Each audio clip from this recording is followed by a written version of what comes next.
everybody. My name is Lindsay Garrett. I'm a licensed clinical social worker in the state of Texas.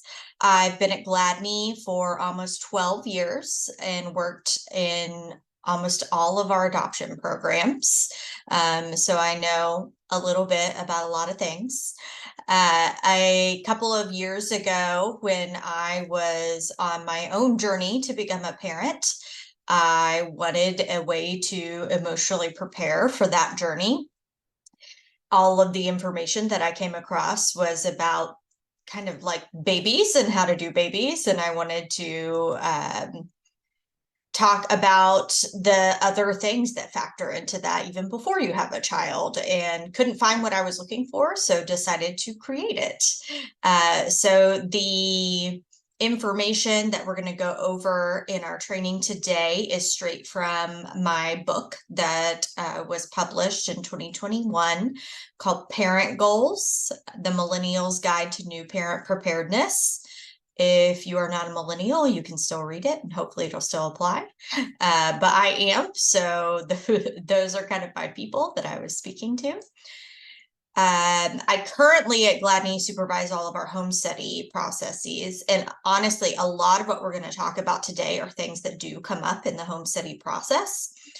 So if you are early on in your adoption process or thinking about adopting, this will help you to be a little bit more prepared for your home study.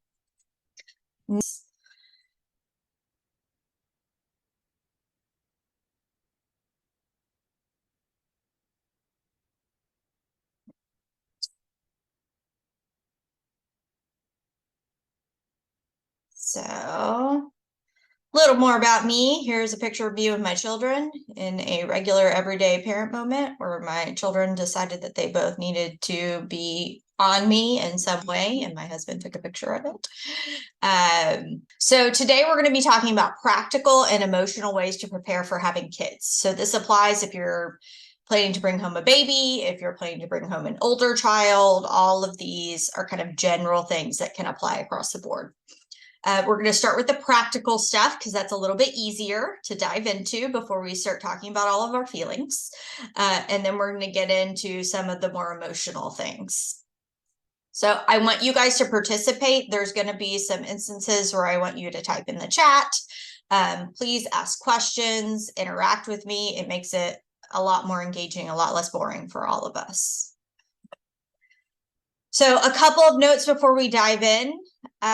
I want you to use this training in whatever way works for you. If I say something that feels dumb or isn't helpful to you, or you're like, my spouse is never going to do that, that's a waste of my time, then don't do it. I'll never know. So really tailor this to your needs and what works for you and your family. And then as we go through this information, I really want you to think about what you and your family and your partner, if you have one, what works for you. There's a lot of information out there about what parenting should be or what other people do. And that information might be helpful to give you options about what's out there and what you could do. But at the end of the day, you know yourself and your family and your partner best. So really filter this through what works for you personally and not just what you think you should be doing. All right, let's dive into practical plans. Yay.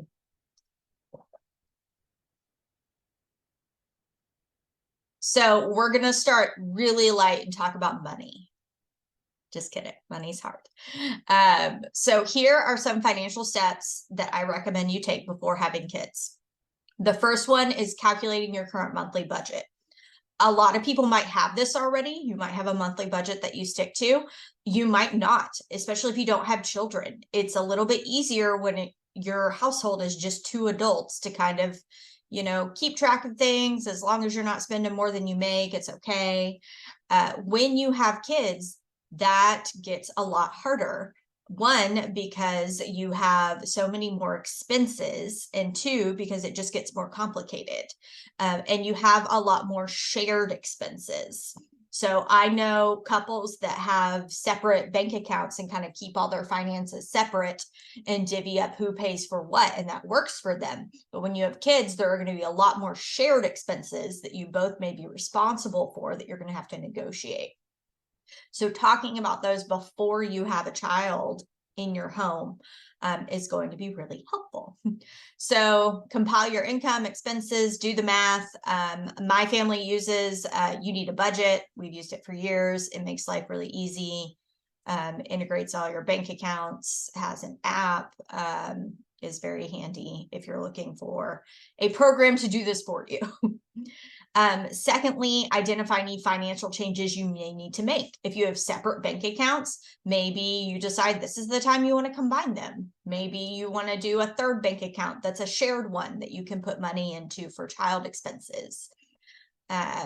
Maybe you don't really like the bank that you use and you need to switch, or you're using two different banks and you want to get everything in one place. Is there anything financially that you need to shift just in general? Whoop. And then third, factoring in parental leave.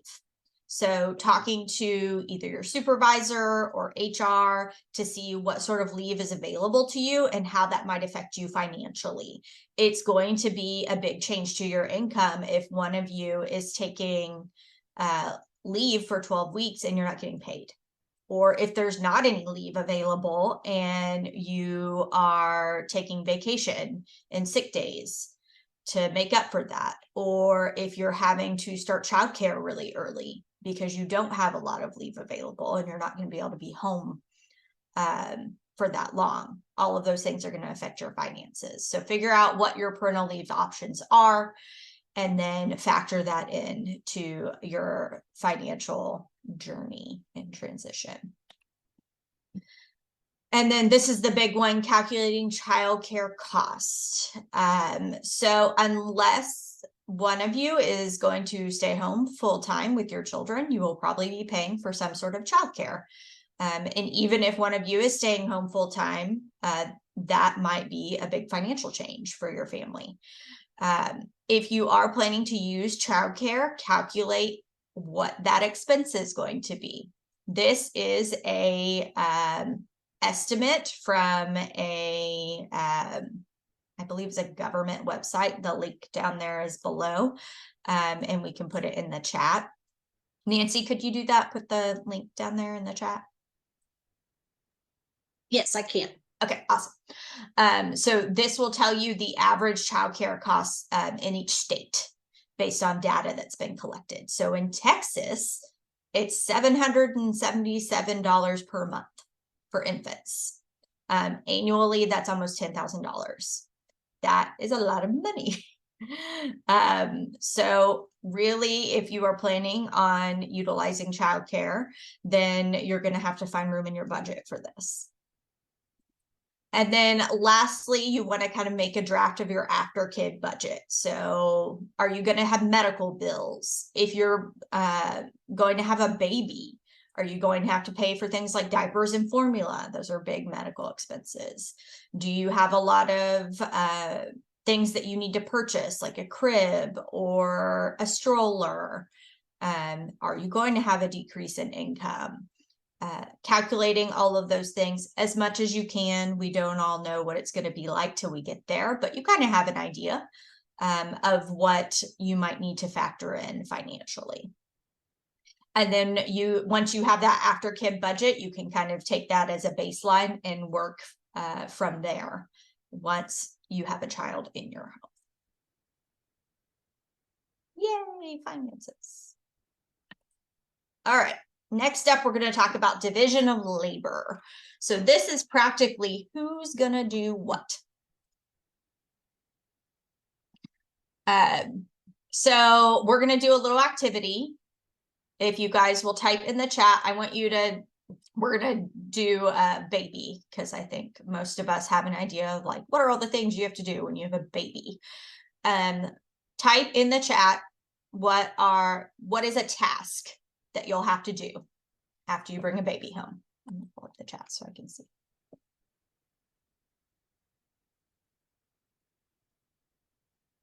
Wash bottles, yep. Diapers, all day long diapers. Feed them. Laundry. Oof, the laundry increases exponentially. Doctor appointments. Yep. Cooking.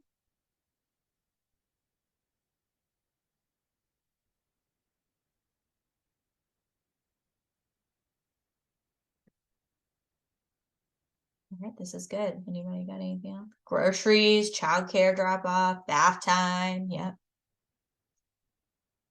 Rocking, getting the baby to go back to sleep 18 times a day.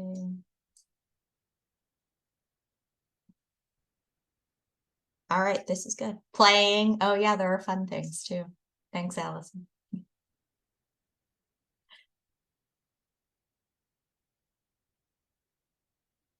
All right, so we easily, like in 30 seconds, probably came up with almost 20 tasks. Who will do, managing other children or pets while someone is doing all of the baby things, because babies kind of take all of your attention. It's hard to balance when you have more than one child. That is a good point.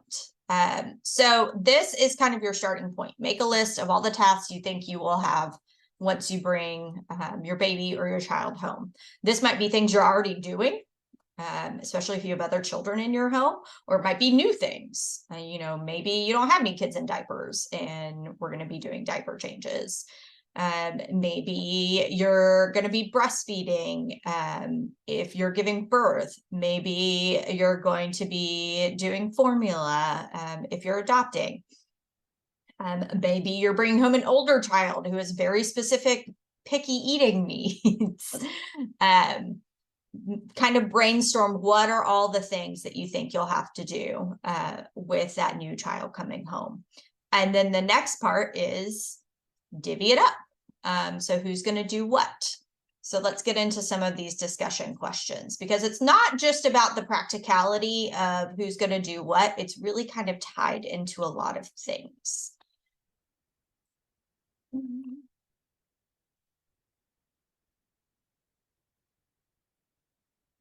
Get my next slide. There it is. Okay.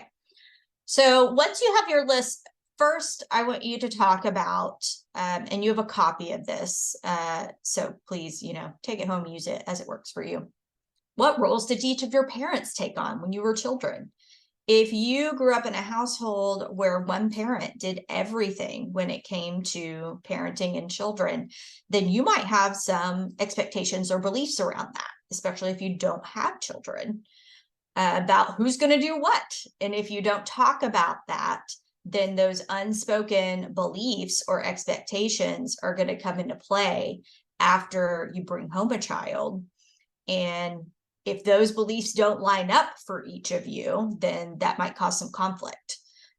So maybe if you're in a cisgendered heterosexual relationship and your husband grew up in a family where mom did everything, like dad came home and maybe played, or, you know, came home and watched a football game on the couch while mom made dinner and did all the stuff.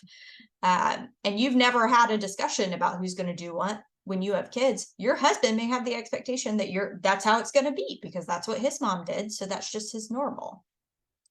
And if that's okay with you, great, like not a problem. That's how you want to divvy things up. But if it's not, then you need to have a conversation about that.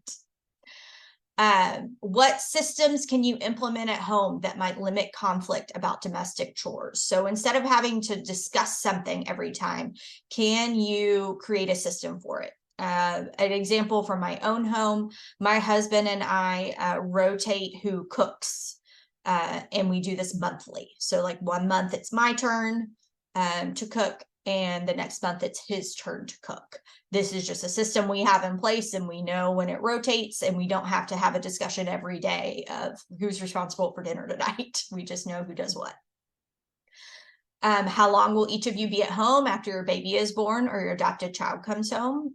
If one of you has more parental leave than the other, then a lot of the household tasks may fall to that person, or it might make more sense for that person to do more household tasks if they're going to be home full time.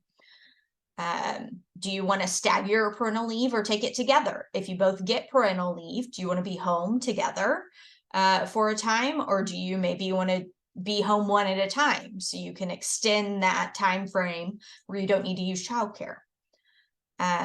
Will either of you stay home part-time or full-time? What's your childcare plan?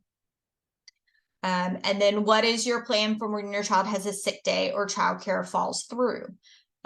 This also factors in, who has a more flexible job? What are the expectations around this? Talking about these things ahead of time, you can kind of plan for them. So when it happens, you can fall back on that plan instead of trying to negotiate all of these things the first time your child is sick or your nanny doesn't show up for work. And making an argument about whose work day is more important that day.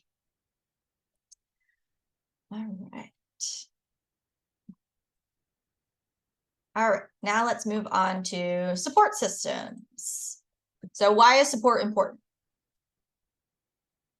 We kind of all generally know that support is important, but there are some very research-backed reasons for why support is important. So lack of support system is one of the biggest risk factors for postpartum mood and anxiety disorders. So I talk about this in our training with adoptive parents, which might seem a little odd because we think of postpartum, mental health disorders as mostly related to women who are pregnant and gave birth. I feel like there's a lot of recognition and awareness around especially postpartum depression, but basically any mental health disorder you can have in just regular life can also happen after having a child. And it does not just apply to people who have given birth. The research shows that postpartum mood and anxiety disorders affect 1 in 5 women and 1 in 10 men. So 1 in 10 men is a pretty significant number, and none of those men have given birth that I know of, which tells us that environmental factors play a really big part in those development of mental health struggles. So having a support system is one of the biggest ways that you can minimize that risk. So these are just some symptoms of PMADs so that you can kind of be on the lookout for them. Feelings of sadness, hopelessness, being overwhelmed, trouble sleeping, unrelated to baby sleeping. I feel like that's a really big one. Anger or irritability that you can't explain. So if you experience any of these, they're ongoing, they're not going away, please seek support for that. All right, so how do you build your support system? So first, you're going to identify who do you have available, who can potentially support you in your transition. So this graphic is a exercise that I did with my husband when we were kind of building our support system. So we had like both of our families were available to provide support. We had friends that were available. We had online communities we were part of. We both had people through our works that were available to help support us. We had mental health services. These are the things that were particular for our family. And then here are some other ones that may apply to you: neighbors, your church community. If you're planning on hiring a night nurse or a postpartum doula, if you're giving birth, adoption or foster care support groups, thinking about what are the things that are available to you that you can add into your own support systems. All right. And then once you've identified who your available support people and systems are, then you're going to make a list of what do we think we might need. So I've got a list here. If you think of any others, like throw them in the chat. This is good brainstorming, especially for people that don't have kids, because sometimes you don't really know what you're going to need until after your kid comes home. And then you're like, oh, I really need this. So meals are always a big one. I don't care if you're giving birth to a newborn or bringing home a 10-year-old. The constant work of feeding people is a lot. So if someone can take that off your plate, pun intended, That is really great. So set up a meal train. We got several meals from the lovely older women at our church that just love to cook for people. Taking meals out of the equation for you and taking off some of that labor can be really helpful. Can someone go pick up your groceries? Are there people who maybe aren't local, but they can still give you moral support from afar? I literally, when we had both of our children, made a list of household chores and hung it on our fridge and told people if they were coming to see a baby, they were also going to do a task, so that we got help with those day-to-day household things. Are there errands people can run for you? And then just practically, like, can someone come hold a baby or hang out with your kid while you shower, or go run an errand yourself, or do your own therapy session or whatever you need. And then now you have your list of people and your list of needs, and then you put them together. So do you have lovely grandmothers at your church who love to hold a baby? Maybe they can bring you a meal and hold a baby. Do you have a friend who's really type A and loves to organize? Then that is the person who can start you up a meal train and coordinate everyone signing up and figure out what your favorite restaurants are, and get all of that going. If you have a loved one that lives in another state, maybe you ask them to text you once a day to check in, or just send you funny cat memes, whatever is helpful to you. Start making a plan for who can do what and ask for those things before your child comes home, so that then when that does happen, you can just tap your people that you've already talked to, enact that support system. Also, a note about this is, while you're doing this, also remember to set boundaries as needed. You may have people that are really eager to help, but if that doesn't line up with what you need, or if it's going to cause you more stress, then it's not going to be helpful to you. So maybe you have family members who want to come help after the baby gets here, or want to come help after you bring your child home. But it's going to drive you nuts to have people in your house. You need that space to yourself. Or maybe those family members are helpful, but they're also really critical of everything that you do. So long periods of time with them are difficult. Then set boundaries to set yourself up for success. So maybe you offer to have them stay at a hotel that you pay for if you can afford that. Or maybe you say, I would love to have you help. But here are the hours in the day when we're available to have people come visit. Whatever is helpful to you and sets you up for success. All right, so this is the end of our practical session. Practical section. Any questions about any of this stuff before we move on? I'm gonna take a drink of coffee and see if any questions come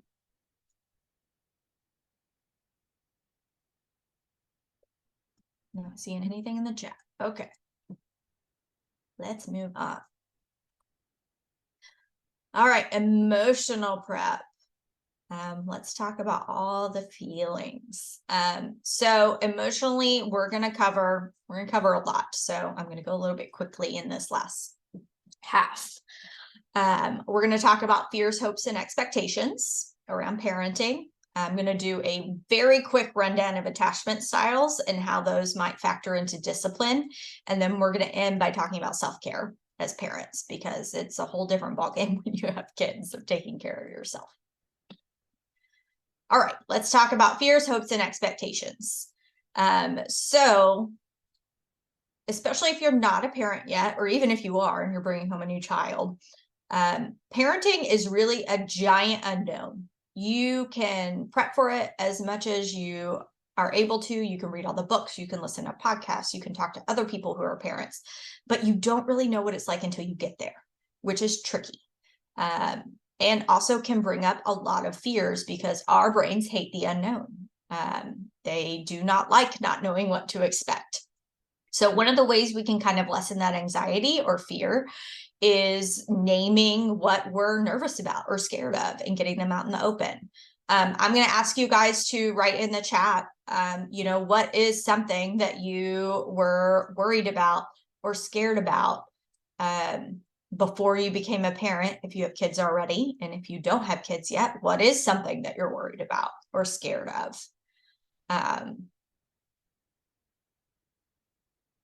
also like to note that this photo is a stock photo and is not a Gladney family. But I feel like it really expresses the feeling of overwhelm when you have a lot of children. All right, what are some things that you remember being worried about? Or that you are worried about if you're not yet a parent? Yeah. Oh, that your kids won't like you. Oof, that's a big one. Your child may not bond with you.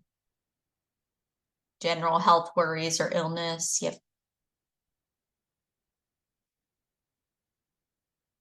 Safety. Can you expand on that, safety, specifically?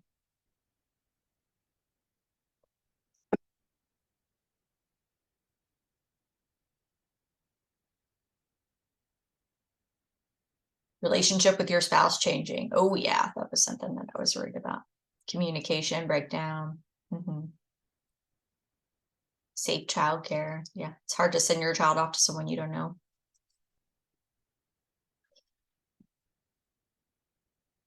Balancing work expectations and family. Yep, that's tricky. Language barriers, frustration toward us as parents, attaching with us, wanting to do activities instead of with each other as siblings. All right, these are some good things, guys. Keep them coming. School integration. Yep, a lot of stuff coming through.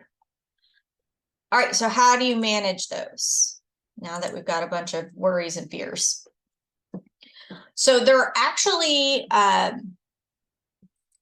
more than one type of fear. So motivating fear is a fear that compels a parent to do something on behalf of their child. It can be useful.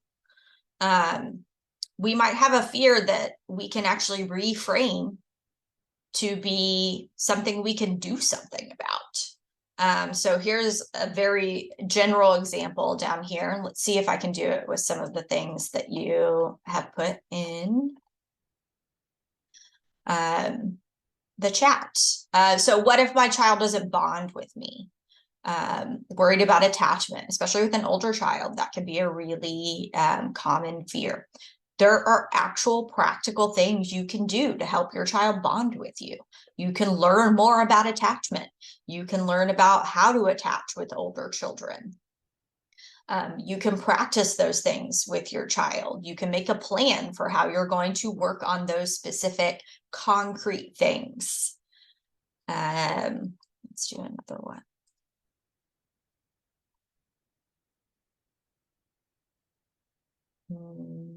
So a couple about relationship with spouse. So relationship with your spouse changing or communication breakdowns with your spouse. You can make a plan for that. I have an entire chapter on that in my book, actually. We didn't have time to include a lot of information about that today. But you can set aside a specific time that you're going to have to connect with your spouse each week. My husband and I do a family meeting every week where we talk about different things.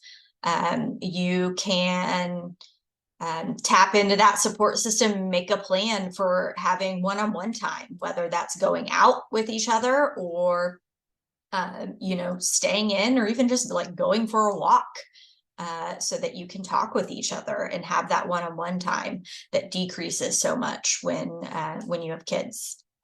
So there are actual practical things you can do and plan for when it comes to those fears or worries. So really identify what that fear is, get it out, because sometimes just naming it really lessens it. And then once you've identified that fear, see if there's a practical way that you can potentially address it, whether that's learning more about something or making a plan for that specific thing that you're worried about. All right. And moving on to hopes and expectations.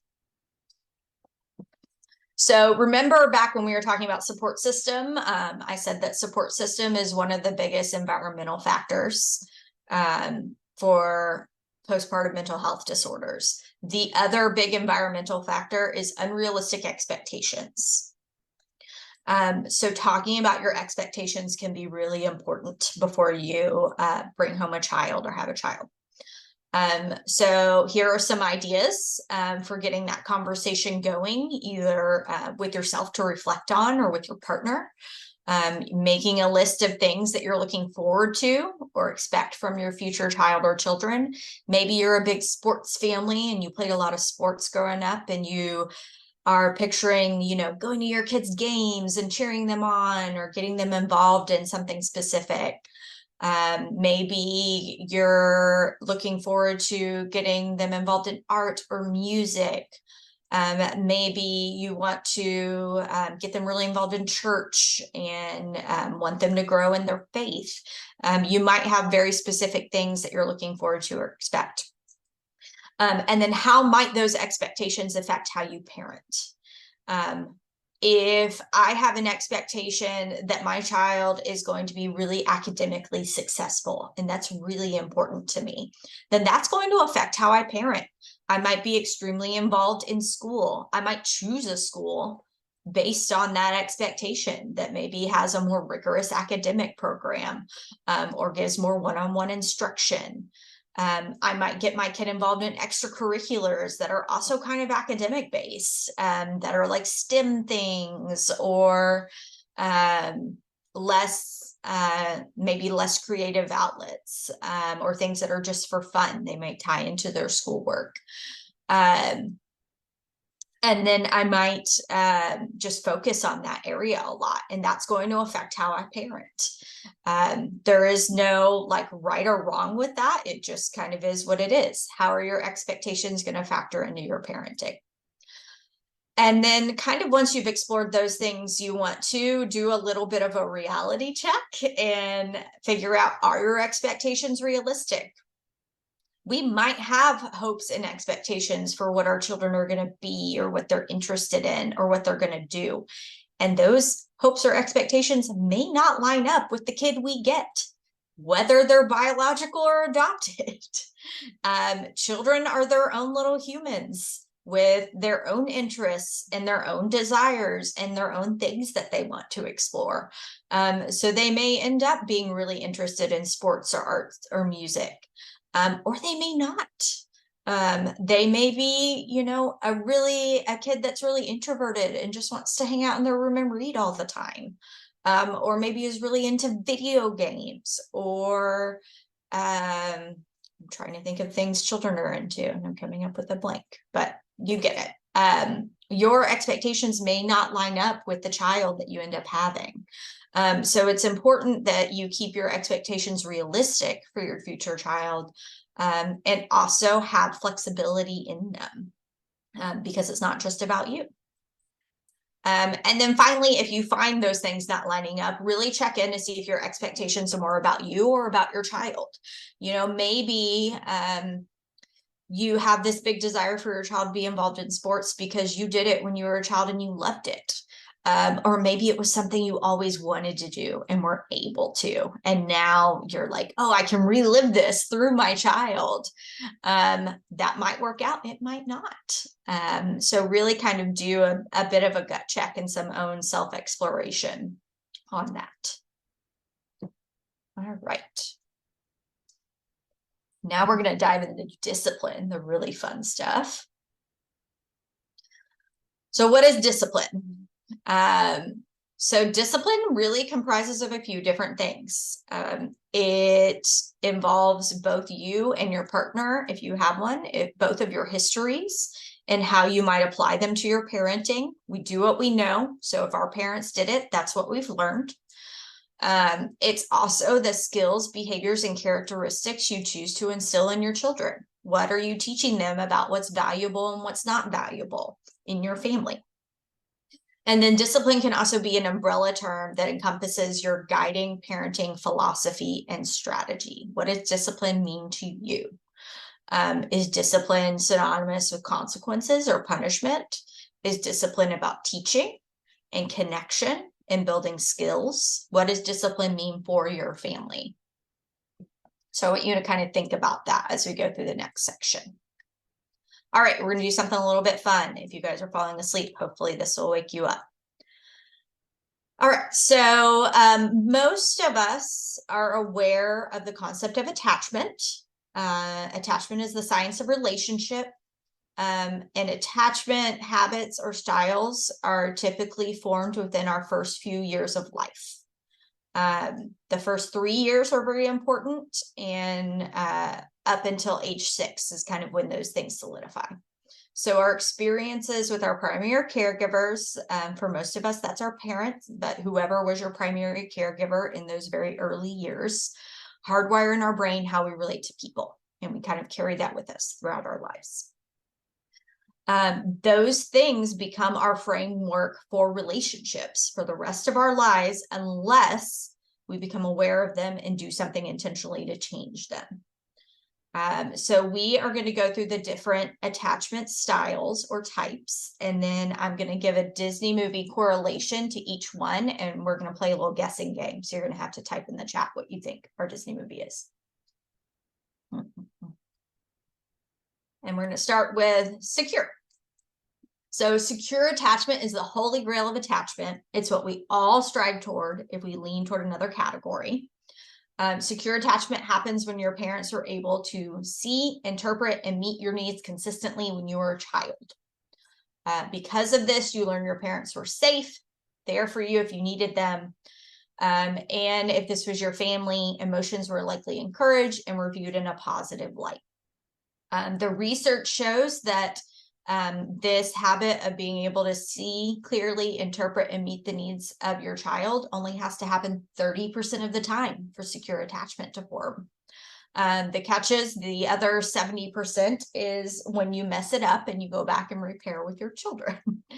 But I like that 30% stat because I feel like it takes a little bit of pressure off of being able to be like, you know, the perfect parent that's seeing and meeting needs correctly all of the time. So let's play the game, guess the movie. What Disney movie do we think might go along with secure attachment?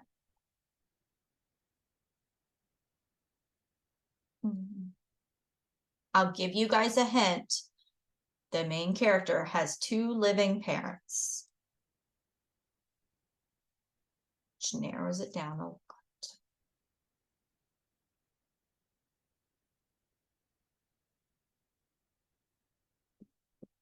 I have no guesses so far. Nancy, do you want to guess? It's funny, Lindsay, because we can actually see it. It's the next Oh, slide. dang! I'm surprised nobody is doing it. That is funny. That ruins my game. Okay, well, we'll see. Maybe we won't play Guess the Movie. It's Maybe I'll just Moana. show you. It is Moana. All right. Main character has 2 living parents. The bar is low for Disney when it comes to attachment. So in this movie, the main character, Moana, goes out on kind of an adventure to find herself and explore her own identity. And her parents are pretty resistant because they have different ideas of what they think she should do and be. But by the end of the movie, they kind of come together in supporting her, even though what their expectations were didn't line up with what she wanted to do as their child. So this is a good example of secure attachment. All right, now let's move on to dismissive attachment. So dismissive attachment happens when your parents misinterpret, brush off, or don't meet your needs consistently as a child. Because of this, you may internalize self-reliance, independence, and a need to be in control. You can't always depend on others to meet your needs, so you're only going to depend on yourself because other people are not reliable. Emotions, especially those messy negative ones, like sadness, shame, and fear, feel dangerous because they can make you feel vulnerable and weak. Those with dismissive attachment styles tend to dismiss or avoid those emotions, and when they're distressed or dysregulated, they will usually turn toward an outward experience like exercise or working overtime or food or alcohol to help them, rather than relying on another person because other people have not been reliable to meet those needs. So I'll just go straight into it because we can't play Guess the Movie. So this one is Frozen, which my almost 6-year-old is still obsessed with. So I could sing you all the songs from Frozen if you would like.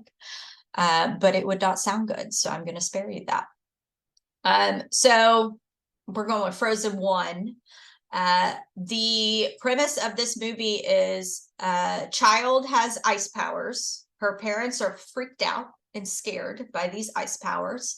So their solution is just to shut it all down. They literally tell her, like, hold it all in, don't feel any of your feelings, and everything will be fine. And it is until she actually has strong emotions, and then those emotions explode out into uncontrollable ice powers that affects all of her relationships. So this is a really good example of dismissive attachment. Shoving everything down and not feeling anything is not a viable long-term solution for dealing with emotions, especially if you have children, because children will trigger all those big emotions in you. All right, moving on to entangled attachment. So this applies to those whose emotions seem to run high all the time. Entangled attachment occurs when, as a child, your parents see and meet your needs sometimes, and other times they don't, and you never know what you're going to get. You learn that when you have a person's attention or affection, you have to desperately attempt to keep it, otherwise it's going to disappear. And because of that, you might become hyper-focused on maintaining that connection. Emotions, especially the loud and messy ones, can become tools to manipulate those close to you into staying with you. And you might struggle to maintain independence in close relationships and may have difficulty making decisions for fear of damaging your relationship. All right, so the movie on this one is the easiest one because it's in the name, is Tangled. So child's adoptive mother, which also always creeps me out to say, because she was basically kidnapped, locks her in a tower and uses child's magic hair to meet her need of being forever youthful.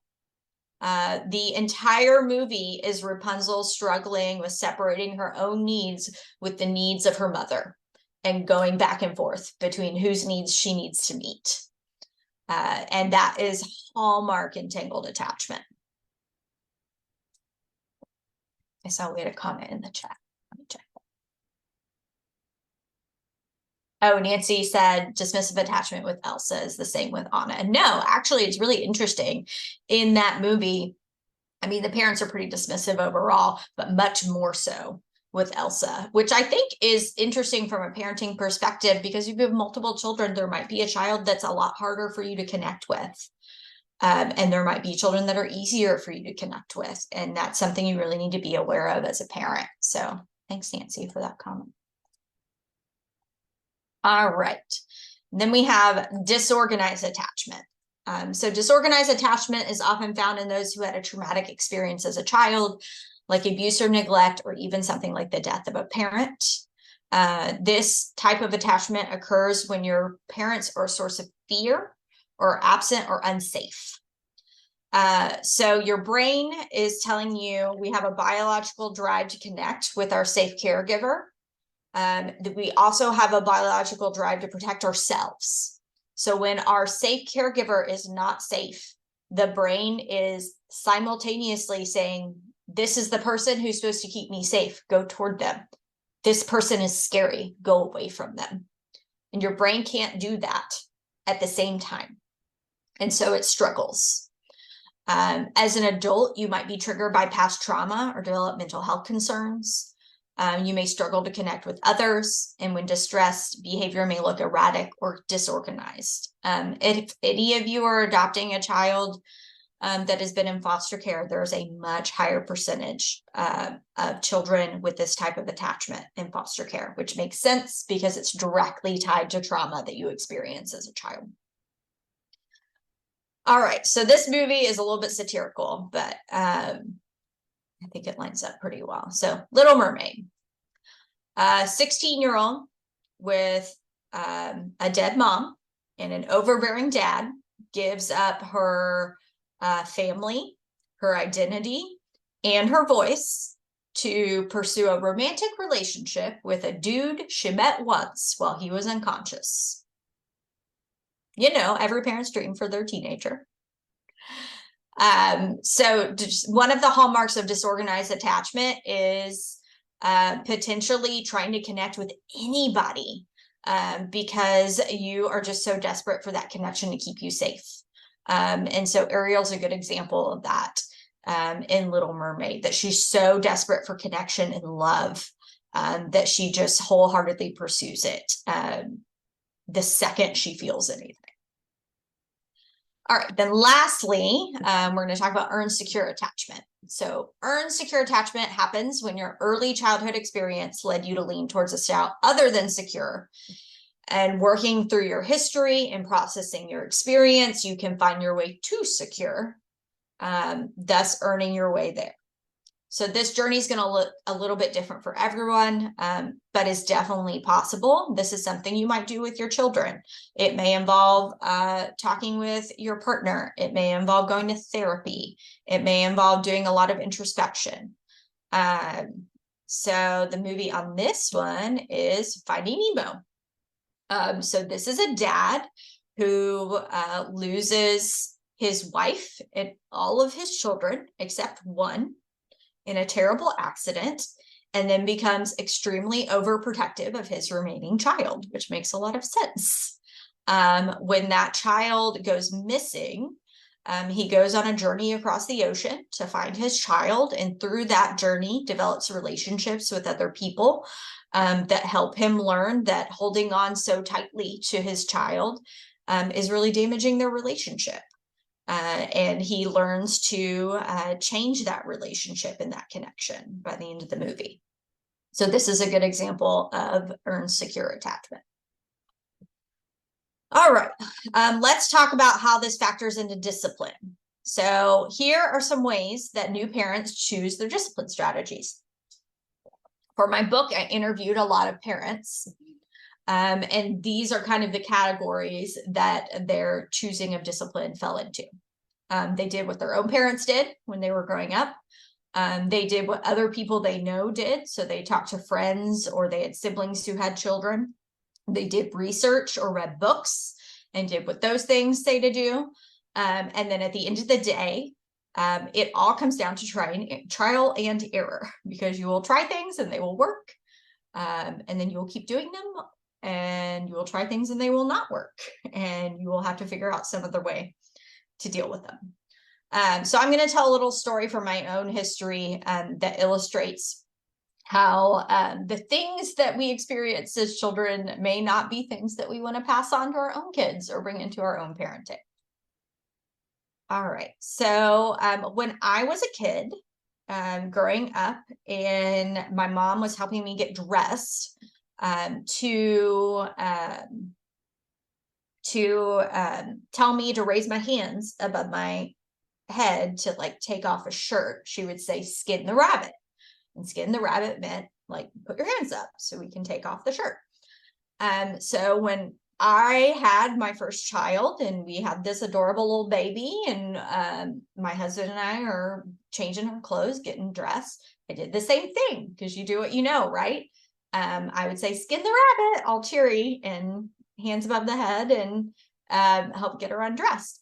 And probably the second or third time that I did it, my husband was like, "What are you saying?" And I was like, "Skin the rabbit, it's what you say, you know, to get them to put their hands up."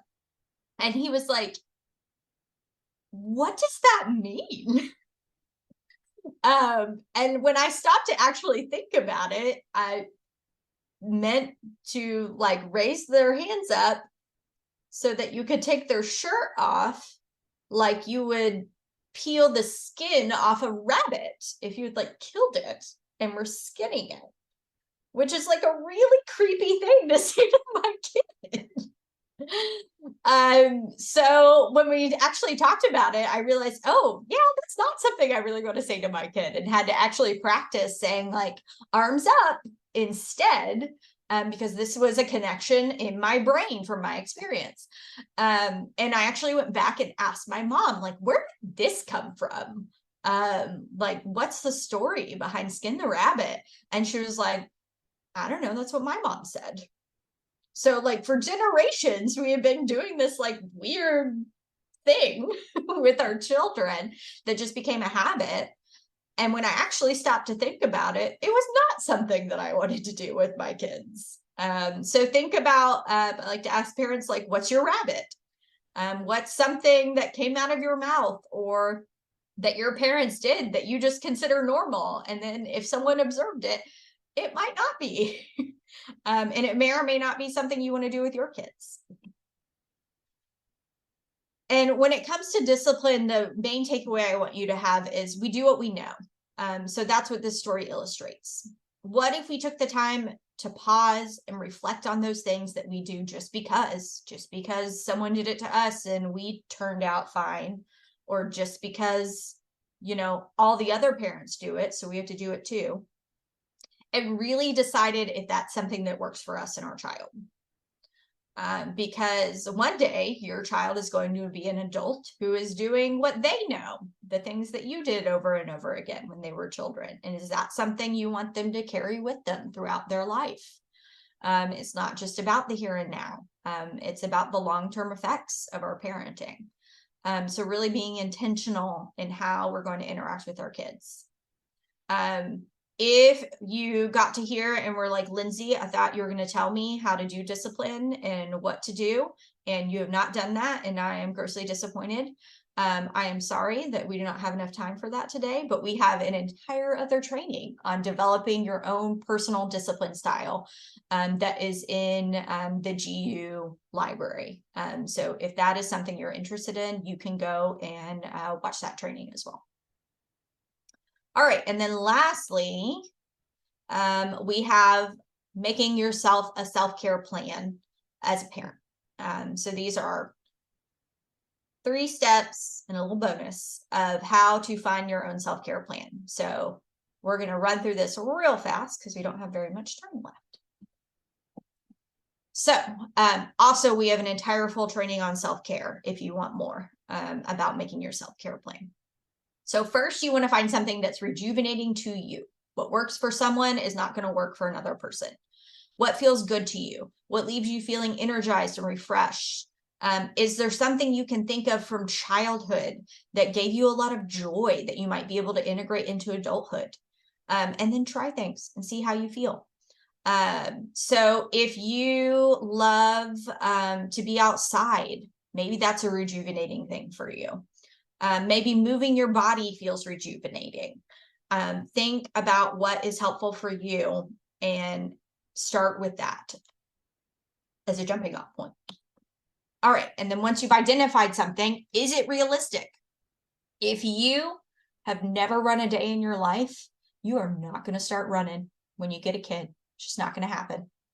But think about, maybe you have this idea in your head of, oh, I really want to run. Well, what about that is appealing to you? What feels rejuvenating? Maybe you're picturing running outdoors, like on a nature trail. Well, you can go outside and be in nature. Maybe it's the moving your body, and maybe you can do go on a walk instead of running, or maybe you can do yoga.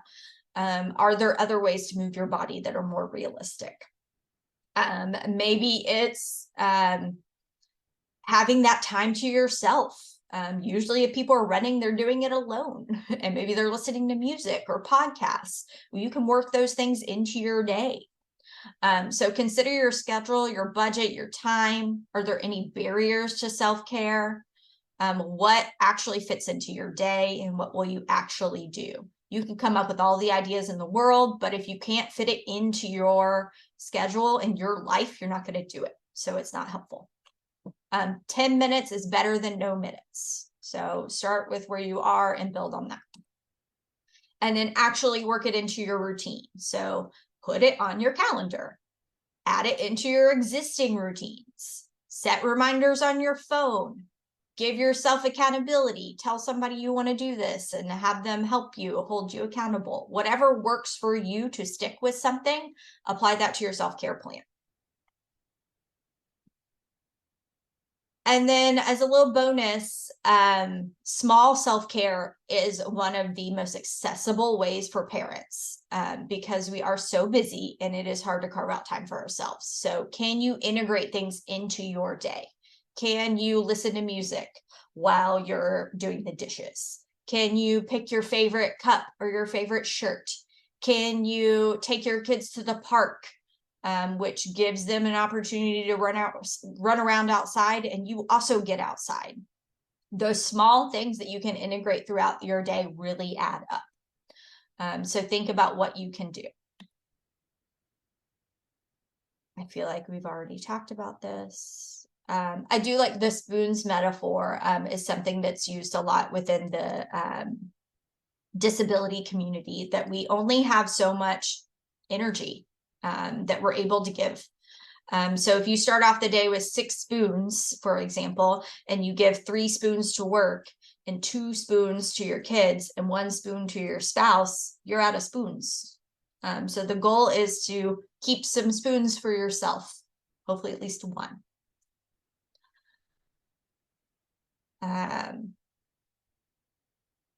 If you're having trouble choosing self-care, you can just pick one thing to try and build into your routine. And then think about what helps you follow through on things. If I put something on my calendar or write it down, I'm more likely to follow through on it. Some people might be more likely to follow through if they tell a friend and say, hey, will you ask me if I did this? Some people might do reminders on their phone. My husband will 100% always do something if it's in his email inbox. So if I need him to do something, I will send him an email, no matter how like weird and small it seems, because that is what helps him follow through. So think about for yourself what helps you follow through. All right. And then I like to end with a little pep talk for parents and parents to be. Let me check the chat real quick. Oh, that was just Nancy adding a helpful link to our Gladney University YouTube channel. Please go check that out. There's a lot of great trainings on there. So a little pep talk to end our day. Your willingness to explore your own history and what you bring to the table as a parent is only going to benefit your child and deepen your relationship with them. And you have the ability to choose how you want to teach your child and determine values you want to focus on. Only you can decide what's important for you.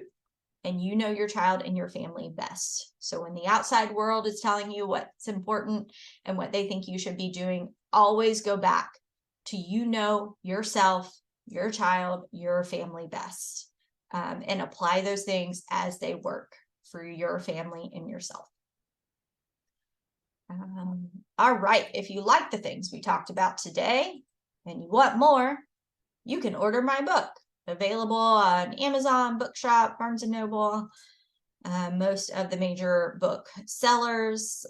You can follow me on Instagram, and you can go to my website where I have some more blogs and a couple of downloads, worksheets for like the self-care, the discipline, the financial questions, if that's something that would be helpful to you.